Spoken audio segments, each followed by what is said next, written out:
ሰላም ጤና ይስጥልን የተከበራችሁ የፈታ ዴይሊ ቤተሰቦች የሰዓቱን መረጃ ይዘን ተገኝተናል። እንደተለመደው አንኳር ጉዳዮችን በቅድሚያ በማስተዋወቅ ወደ ዝርዝሩ እናልፋለን። መከላከያ አሰብን ተካትቶበት ስለተሰራጨው የኢትዮጵያ ካርታ ጉዳይ ማብራሪያ ሰጥቷል። ካርታው የታየው በትላንትናው ዕለት በተካሄደው የልዩ ዘመቻዎች ዕዝ ማሰልጠኛ ማዕከል ለወራት ያሰለጠናቸውን መሰረታዊ ምልምል ወታደሮችን ባስመረቀበት ስነ ስርዓት ላይ ነው።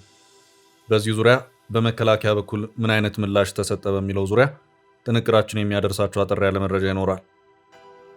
ጠቅላይ ሚኒስትር አብይ አህመድ የአንድ ተቋም ከፍተኛ አመራርን ከኃላፊነት ያነሱ መሆኑን የተመለከተ አጠር ያለ መረጃንም አካተናል። አሜሪካ በልዩ መሰረታዊ ተልዕኮ የቬኔዙዌላውን ፕሬዝዳንት ኒኮላስ ማዱሮን በቁጥጥር ስር በማዋል የክስ ፋይል የከፈተች ሲሆን በዚሁ ዙሪያም በዛሬው ዕለት ከወደ አዲስ አበባ መግለጫ ተሰጥቷል። ቬኔዙዌላንን በተመለከተ ከሰዓታት በኋላ የሚጀምር አስቸኳይ ስብሰባም ጭምር ተጠርቷል።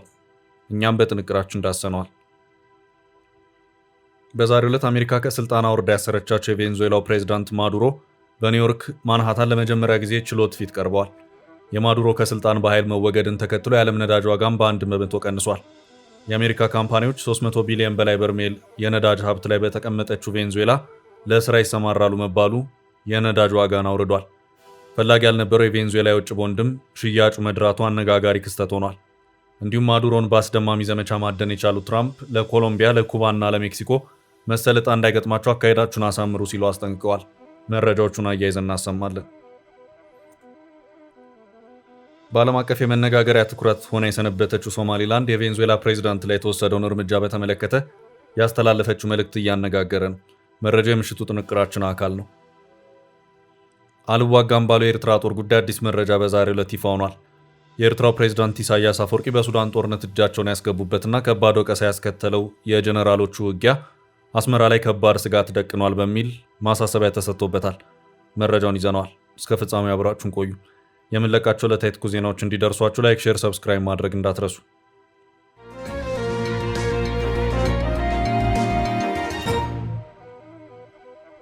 መከላከያ ስለ አሰብ ካርታ ማብራሪያ ሰጠ።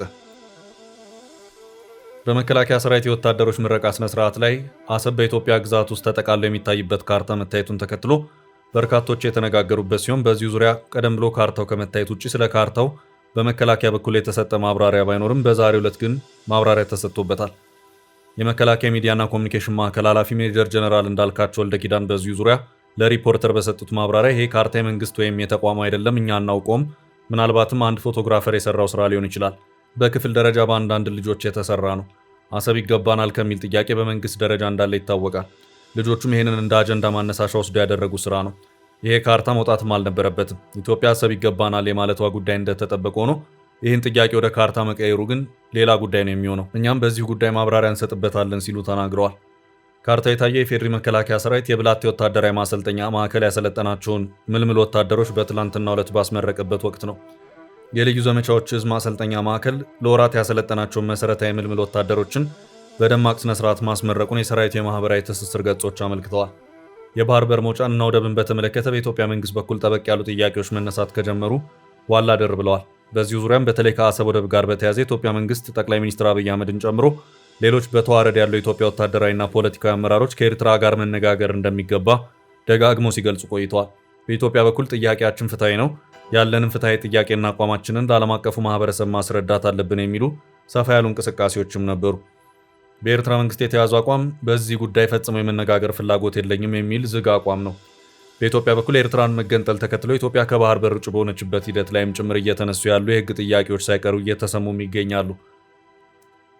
በተለይ ደግሞ የኤርትራ ህዝብ ውሳኔ ተዘጋጅቶላት ኢትዮጵያን ከባህር በር ውጭ በሚያደርግ መልኩ ከኢትዮጵያ እንድትገነጠል የተደረገው በጊዜው በህዝብ የተመረጠ መንግስት በሌለበት የወቅቱ የሽግግር መንግስት ውሳኔን የሚለው ጥያቄም ጠንከር ብሎ እየተሰማም ነው። ይህ በእንዲህ እንዳለ ገዢው ፓርቲ ብልጽግና በዛሬው ዕለት ባወጣው መግለጫ የባህር በር ጥያቄያችን እየተሳካ ያለ የመላ ኢትዮጵያን ጥያቄ ነው ሲል አስታውቋል። የባህር በር ጉዳይ ኢትዮጵያ ቁልፍ ብሔራዊ ጥቅምና የዘመናት የትግል ምክንያት ሆኖ የቆየ አጀንዳ ነው። ኢትዮጵያ በአፈጣጠሯና በረጅም ታሪኳ የባህር በር ባለቤት ሆና የኖረች ታላቅ ሀገር ነች። ሀገረ መንግስቷን በየጊዜው እየሰፋ የመጣ የመሬትና ተፈጥሯዊ የባህር ግዛትና ሀብት ባለቤት በመሆን ከተለያዩ ስልጣኔዎችና መንግስታት ጋር ዓለም አቀፍ ግንኙነት መመስረት የቻለ ጠንካራና ገናና ሀገረ መንግስት ነው ያለው መግለጫው። ላለፉት 30 ዓመታት ኢትዮጵያ የባህር በር አልባና የሌሎች ጎረቤት ሀገራት ጥገኛውን እንድትቆይ ተደርጋለች ሲልም አክሏል። ይህ መግለጫ ኢትዮጵያ እስካሁን በባህር በር ምክንያት ያጣችው ብሔራዊ ጥቅም የትየለሌ ሆኖ በመቆየት የአንዳንድ ሀገራት አጠቃላይ ገቢ እስከመሆን ደርሷል። ይህ ደግሞ ኢትዮጵያ ላልተፈለገ ወጪ ከመዳረግ አልፎ እንደ ማንኛውም ሀገር ማስከበር የሚገባትን የደህንነትና የሕልውና ጉዳዮችና ፍትሐዊ ጥቅሞች ሲያሳጣት ቆይቷል ሲልም ማብራሪያውን ሰጥቷል።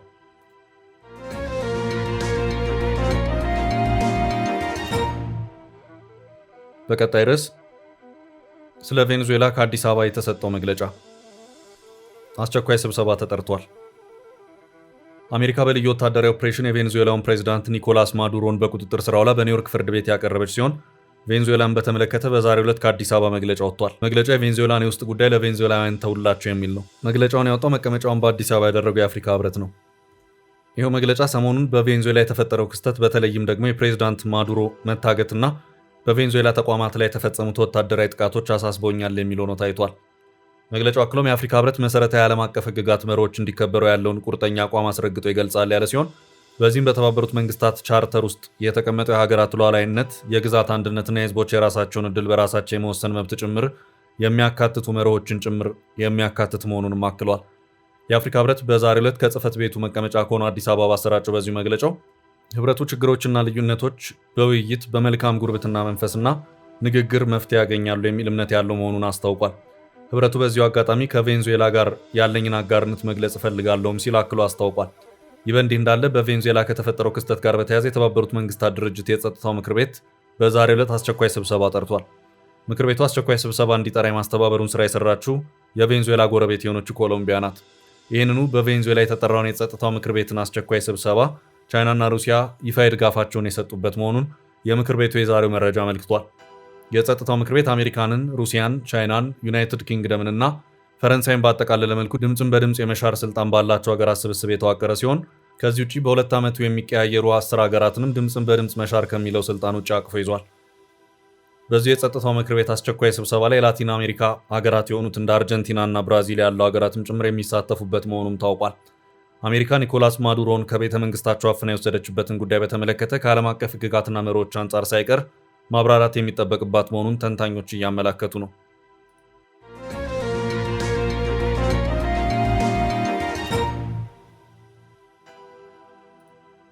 በቀጣይ መረጃ ጠቅላዩ ባለስልጣኑን አነሱ። ባለስልጣኑ በጠቅላይ ሚኒስትር አብይ አህመድ ከኃላፊነት ተነሱ። በምትካቸውም ሌላ አዲስ ሰው እጩ ተሿሚ ይፋ ሆኗል። ሪፖርተር በዛሬው ዕለት ባሰራጨው መረጃ እንዳመለከተው ከሆነ ከኃላፊነታቸው መነሳታቸው የታወቀው የኢትዮጵያ መገናኛ ብዙሃን ባለስልጣን ዋና ዳይሬክተር ሳምሶን መኮንን ናቸው። ዘገባው ሳምሶን መኮንን ኃላፊነቱን ተቀብለው ለአንድ ዓመት ያህል የሰሩ መሆኑን አመላክቷል። የኢትዮጵያ መገናኛ ብዙሃን ባለስልጣንን ያቋቋመው አዋጅ የባለስልጣኑ ዋና ዳይሬክተር በጠቅላይ ሚኒስትር ውጭ አቅራቢነት በህዝብ ተወካዮች ምክር ቤት እንደሚሾም የሚደነግግ መሆኑን ያመለከተው ዘገባው በእሳቸው ምትክም አዲስ እጩ ተሿሚ የቀረቡ መሆኑንም አክሏል። ጠቅላይ ሚኒስትር አብይ አህመድ ታህሳስ 23 ቀን 2018 ዓ.ም በምክር ቤቱ በላኩት ደብዳቤ አቶ ሳምሶንን የሚተኩ እጩ ተሿሚ ማቅረባቸውን አረጋግጫለሁ ያለው ዘገባው ወይዘሮ ሃይማኖት ዘለቀ ወርቅን የተባለው የኮሚኒኬሽን ባለሙያ በቦታው እንዲተኩ ታጭተዋልም ተብሏል። ወይዘሮ ሃይማኖት እስከ ቅርብ ጊዜ ድረስ በአዲስ አበባ ከተማ አስተዳደር ስራ አስኪያጅ ጽህፈት ቤት በምክትል ቢሮ ኃላፊ ማዕረግ የኮሚኒኬሽን ዘርፍ ኃላፊ በመሆን ያገለግሉ ሲሆን ከዚህ ቀደም ደግሞ በመንግስት ኮሚኒኬሽን ጉዳዮች ጽህፈት ቤት በዳይሬክተርነት እንዲሁም በኢትዮጵያ ዜና አገልግሎት በከፍተኛ አዘጋጅነት ያገለገሉ መሆናቸውም ታውቋል። ጠቅላይ ሚኒስትሩ ደብዳቤ በስራ ላይ ለሚገኙ የባለስልጣኑ ዋና ዳይሬክተር ሳምሶን መኮንን ከኃላፊነት የተነሱበትን ምክንያት እንዳልተገለጸም ዘገባው አመልክቷል።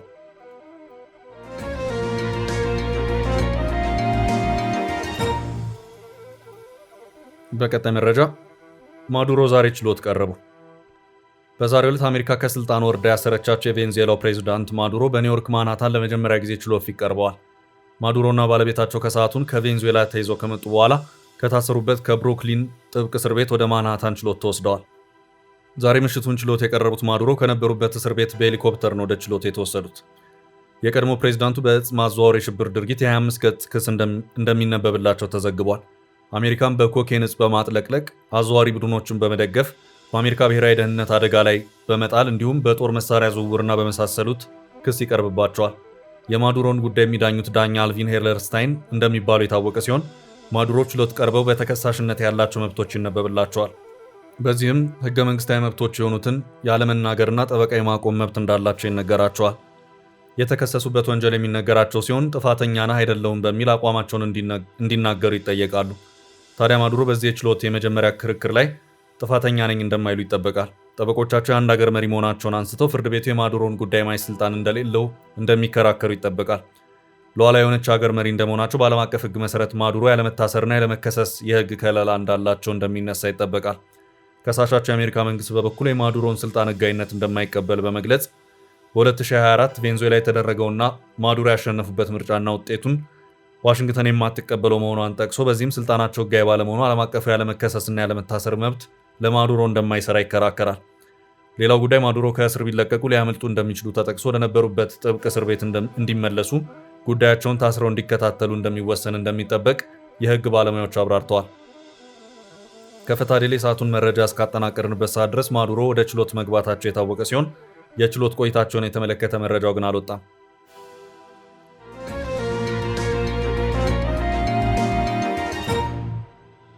በተያያዘ ነዳጅ በ1 በመቶ ቀነሰ። የቬንዙዌላ ነዳጅ እየተጠበቀ ይገኛል። የኒኮላስ ማዱሮ መያዝን ተከትሎ የዓለም የፋይናንስ ገበያ ላይ ትርምስ ተፈጥሯል። የዓለም የነዳጅ ዋጋ የቬንዙዌላን ነዳጅ ይመጣል በሚል የመሸጫ ዋጋው በ1 በመቶ መቀነሱ ተሰምቷል። የቬንዙዌላ የውጭ ቦንድ ደግሞ ገዢው መበርከቱን የተሰማው ሁኔታ የተፈጠረው አሜሪካ በቬንዙዌላ የነዳጅ መሰረተ ልማት ለመጠገን ድርጅቶቿን እንደምታስገባ ፕሬዚዳንት ትራምፕ ከተናገሩና በቬንዙዌላ የተረጋጋ ሽግግር እስኪደረግ አሜሪካ ሀገሪቷን ታስተዳድራለች፣ ትቆጣጠራለች ማለታቸውን ተከትሎ ነው። ቅዳሜ ዕለት የማዱሮ መታሰር ዜና እንደተሰማ በጂኦፖለቲካ ያለመረጋጋት ምክንያት የዓለም የነዳጅ ዋጋ መጀመሪያ ላይ ጨምሮ የነበረ ቢሆንም ባለሀብቶች የዩናይትድ ስቴትስ ኩባንያዎች የቬንዙዌላን የነዳጅ ኢንዱስትሪ እንዲያስተዳድሩ የሚያደርገውን የፕሬዚዳንት ትራምፕን እቅድ ይፋ ከሆነ በኋላ ግን የነዳጅ ዋጋ በፍጥነት ቀንሷል። በዚህም ድፍድፍ ነዳጅ በ0.9 በመቶ በመቀነስ በአንድ በርሜል ያለው ዋጋ በዓለም ገበያ አሁን ላይ $60.2 ሆኗል።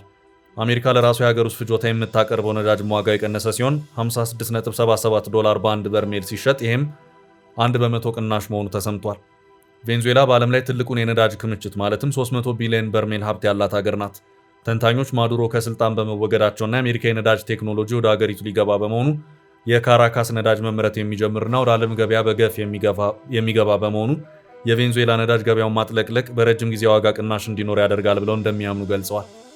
ሌላው አስገራሚ ክስተት የማዱሮን መያዝ ተከትሎ የቬንዙዌላ የውጭ ቦንድ ቦናንዛ 20 በመቶ ሽያጭ ደርቶለት መገኘቱ ነው። የቬንዙዌላ የሰነድ ገበያ እጅግ ደካማ የሚባል የነበረ ሲሆን አሁን ላይ ብዙዎች ለውጡንና የነዳጅ መመረት የሚያመጣው መነቃቃት በመገመት ሰነዱ ላይ ኢንቨስት እያደረጉ ነው። ቬንዙዌላ እንደ አውሮፓ አቆጣጠር ከ2017 ጀምሮ ወደዋን መክፈል የማትችል ሀገር ተብላ በመፈረጇ ቦንዷ ዋጋ እንደሌለ ወይም በቢዝነሱ አጠራር ጀንክ ወይም ቆሻሻ ተደርጎ ይቆጠር ነበር። ሆኖም የማዱሮ መታሰር በቦንድ ባለቤቶች ዘንድ ከፍተኛ የትርፍ ሩጫን ያስከተለ ሆኗል። የቬንዙዌላ መንግስት ቦንዶች ዋጋ ከማዱሮ መያዝ በፊት $1 የነበሩ ሲሆን ማዱሮ መያዛቸውን ተከትሎ ወደ $1 ከ40 ሳንቲም ከፍ ብለዋል። ይህም በአንድ ቀን ልዩነት ብቻ ከ20 እስከ 25 በመቶ የሚሆን ከፍተኛ መጨመር ያስከተለ ሆኗል። በሌላ መረጃ ትራምፕ ኮሎምቢያና ሜክሲኮን አስፈራርተዋል። አካሄዳችሁን አሳምሩ ሲሉ ነው ያስጠነቀቁት። ከቬንዙዌላ ዘመቻ መልስ ኮሎምቢያና ኩባ እንዲሁም ሜክሲኮ በትራምፕ እይታና ዛቻ ውስጥ ገብተዋል። አሜሪካ በኮሎምቢያ ላይ ወታደራዊ ዘመቻ ትመራ እንደሆነ የተጠየቁት የአሜሪካ ፕሬዚዳንት ዶናልድ ትራምፕ ለእኔ ጥሩ ይመስላል ሲሉ ለጋዜጠኞች ተናግረዋል። ትራምፕ ኮሎምቢያ በጣም ታማለች፣ ኮኬን ሰርተው ለአሜሪካ በሚሸጡ ታማሚ ሰው እየተመራች ነው ሲሉ ፕሬዚዳንቱ የገለጹ ሲሆን ታዲያ እንዲህ እያደረጉ ለረጅም ጊዜ ሊቀጥሉ አይችሉም ሲሉ አስጠንቅቀዋል። በፕሬዚዳንት አውሮፕላናቸው ኤርፎርስ ዋን ውስጥ ሆነው በሰጡት ቃል ትራምፕ ኮሎምቢያን፣ ኩባን እንዲሁም ሜክሲኮን ጭምር አካሄዳችሁን አሳምሩ ሲሉ አስጠንቅቀዋል። ትራምፕ ስለ ግሪንላንድም የተናገሩ ሲሆን ደሴቲቱ በሩሲያና በቻይና መርከቦች የተከበበች መሆኗን በመግለጽ ዴንማርክ ደህንነቷን ማረጋገጥ እንደማትችል ዛሬ በድጋሚ ተናግረዋል። ትራምፕ እንደገለጹት የአውሮፓ ህብረት አሜሪካ ግሪንላንድን እንድትቆጣጠር ይፈልጋል ሲሉ ተሰምተዋል። ትራምፕ ስለ ኩባ ንግግር ያደረጉ ሲሆን ኩባ ለመውደቅ ተዘጋጅታለች ብለዋል። ኩባ በራሷ የመውደቅ ደረጃ ላይ እንደደረሰች በመጥቀስ በኩባ የአሜሪካ ወታደራዊ ጣልቃ ገብነት አስፈላጊ ላይሆን እንደሚችል ትራምፕ ገልጸዋል።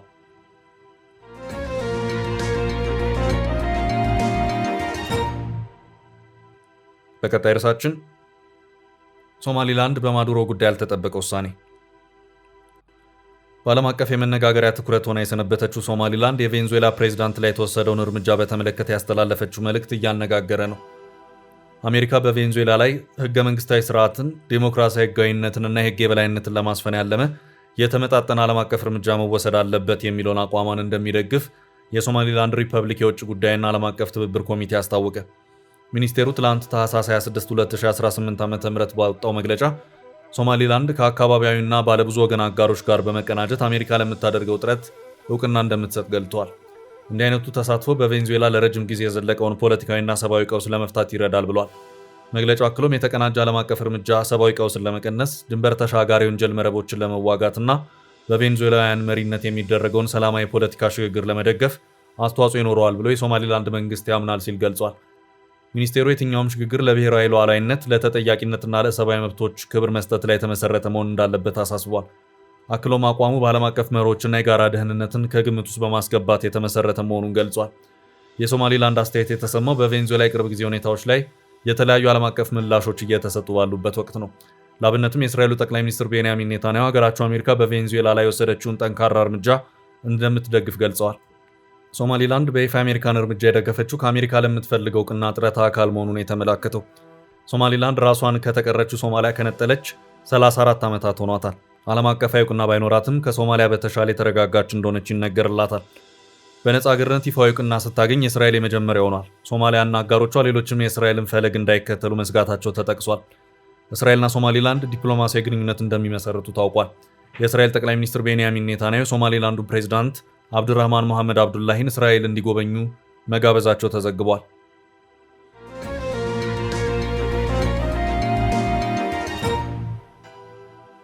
ወደ ቀጣይ ርዕስ አለፍን። በጦርነቱ የኢሳያስ ውሳኔ አስመራን ያሰጋል። የአፍሪካ ቀንድ ተመራማሪው አልዋጋም ባለው የኤርትራ ጦር ጉዳይ አዲስ መረጃ በዛሬው ዕለት ይፋ ሆኗል። የኤርትራው ፕሬዝዳንት ኢሳያስ አፈወርቂ በሱዳን ጦርነት እጃቸውን ያስገቡበትና ከባድ ቀውስ ያስከተለው የጀነራሎች ውጊያ አስመራ ላይ ከባድ ስጋት ደቅኗል በሚል ማሳሰቢያ ተሰጥቶበታል። ኤርትራዊ ጋዜጠኛ መሐመድ ከየር መረጃን አያይዘው መልእክት ያስተላለፉት የአፍሪካ ቀንድ ፖለቲካ ተመራማሪው ፕሮፌሰር ክጄትል ትሮኖቮል የፕሬዝዳንት ኢሳያስ አፈወርቂ አካሄድ ኤርትራን ዋጋ ያስከፍላል ሲሉ ስጋታቸውን ገልጸዋል። በምስራቅ ሱዳን ውስጥ ከፍተኛ ማህበራዊ ተጽዕኖ ያላቸው 5 የታጠቁ ቡድን ኃይሎች ራሳቸውን ማግለላቸውን በተመለከተ ሰሞነኛው አነጋጋሪ ጉዳይ ኤርትራዊ ጋዜጠኛ መሐመድ ከየር በኤክስ ልጥፋቸው ላይ በሰጡት ተጨማሪ ማብራሪያ ውሳኔው የኢሳያስ አፈወርቂ አስተዳደር ያልጠበቀውና አስደንጋጭ ሲሉ ገልጸውታል። ባለፈው ሳምንት አውሳት ባስነበበው መረጃ መሰረትም ከኤርትራና ከሱዳን ጦር መሪው ጀነራል አብዱልፈታህ አልቡርሃን ጋር በመሰለፍ ቀደም ባሉ ጊዜያት ከሄሚቲ የፈጣን ድጋፍ ኃይሎች ለመዋጋት ሲንቀሳቀሱ የቆዩት እነዚህ ኃይሎች አንዋጋም ማለታቸውን መግለጹ አይዘነጋም። 5 የጦር ክፍሎች በፖር ሱዳኑ የአልቡርሃን ጦር እንዲሁም በአስመራው የኢሳያስ አፈወርቂ መንግስት ተስፋ ተጥሎባቸው እንደነበር ዘገባው መግለጹም የሚታወስ ነው። 5 የጦር ኃይሎች የነጻነትና የፍትህ ህዝባዊ ግንባር በኤርትራ ግዛት ቀርማይካ ክልል ውስጥ የሚገኝ ብሔራዊ ፍትህና የልማት ንቅናቄና የአልቤጃ ኮንፈረንስ በኤርትራ ውስጥ ሉኪፕ ክልል ውስጥ የሚገኙ፣ በሌላ በኩል ደግሞ የምስራቅ ሱዳን የነጻነት ንቅናቄ በካአላላ ከተማ ሰፍሮ የሚገኝ መሆናቸው ተገልጿል። ሁሉም የጦር ኃይሎች የቤጃ ማህበረሰብ አካል መሆናቸው የተገለጸ ሲሆን ከፕሬዝዳንት ኢሳያስ አፈወርቂ ጋር የጠበቀ ግንኙነት የነበራቸውና ሁሉም ስልጠናቸውን በኤርትራ ማካሄዳቸውም ተጠቁሟል። በሱዳን ጦርነት የኤርትራን ተጽዕኖ እየጎላ መምጣቱ በአስመራ ላይ ውስጣዊ ስጋት መፍጠሩ ነው በዛሬው ዕለት የተጋራው መረጃ ያመለከተው። በአፍሪካ ቀንድ ፖለቲካዊ ጉዳዮች ስማቸው የሚነሳው ተመራማሪው ሼቲል ትሮኖቮል በይፋ ኤክስ ገጻቸው በዛሬው ዕለት ባጋሩት መልእክታቸው የኤርትራ የሱዳን ጦርነት ተጽዕኖ እየጎላ መምጣቱ ለወደፊቱ የኤርትራ መረጋጋት ላይ ጥያቄ የሚያስነሳ ነው ሲሉ ስጋታቸውን ገልጸዋል። አሁንም ኤርትራ በሱዳን ጦርነት ውስጥ እጇን ማስገባቷን አላቆመችም ያሉት ተመራማሪው መዘዙ የከፋ ነው ሲሉ አሳስበዋል። በሱዳን ጀነራል አልቡርሃን እና ጀነራል ሐምዳን ዳጋሎ ወይም ሄሚቲ በሚመሯቸው ጦሮች መካከል የተጀመረው ጦርነት 3 ዓመታትን አስቆጥሯል። ጀነራሎቹ ወደ ጦርነት የገቡት ከአልበሽር ውድቀት በኋላ የሱዳንን ሽግግር ይመራሉ ተብሎ በተሾሙት ጠቅላይ ሚኒስትር አብደላ ሐምዶክ ላይ መፈንቅለ መንግስት ካደረጉ በኋላ ነበር። ከፈጥኖ ደራሽ ኃይሉ ጋር በእርስ በእርስ ጦርነት ውስጥ የሚገኘው የሱዳን መንግስት ከኤርትራ መንግስት መልካም ግንኙነት ያለው ሲሆን በጦርነቱ የሱዳን ጦርና ደጋፊዎቹ በተለያዩ ጊዜያት ሲያሰለጥን ነበር ተብሎ ሲወቀስ ቆይቷል። ውድ ቤተሰቦቻችን ለዛሬ ያዝንላችሁ ርዕሰ ጉዳዮች እዚህ ላይ ቋጨን። ላይክ፣ ሼር እና ኮሜንት በማድረግ ለቻናላችን ድጋፋችሁን መግለጽ እንዳትዘነጉ እያልን ከሌሎች መረጃዎች ጋር ደግመን እስክንገናኝ ቸር ያሰማን ስንል ተሰናበትን።